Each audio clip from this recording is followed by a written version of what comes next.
Just a little quick video. Got a few parts coming to repair and do up the Hyper 7. Now I'm going to be starting with this little carbon fibre top mount, as with the ST shocks. There's another giving point, and that was the metal top plate, because they're so strong now they don't bend. This does instead, so I thought I'd try a little bit of carbon fibre out. I've got the 4mm CNC lighting chassis. It's actually quite a lot lighter,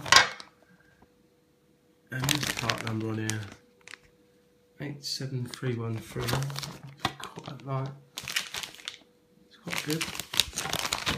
I've got the CNC rear hubs,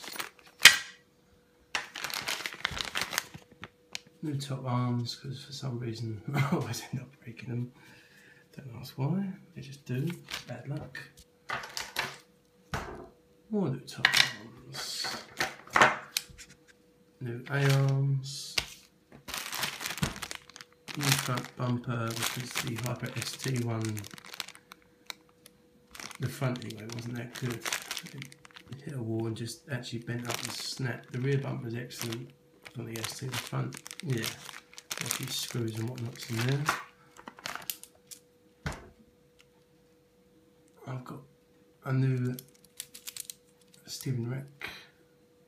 I'm not going to be using that cheap plate there. I'll be using the bar from the Hyper 7.5.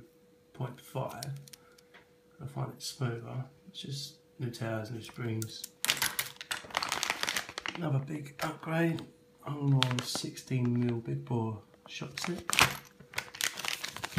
and just a new front brace. I sort of bent that when it broke the bumper, but never mind, it wasn't high impact. Should be interesting. Now this, I actually got quite a good deal. Was it 30 quid on eBay, brand new?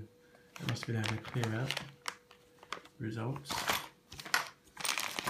These were a bit pricey, about £18. I think about $35 US, which is a lot of money for what it is. It was 37 quid.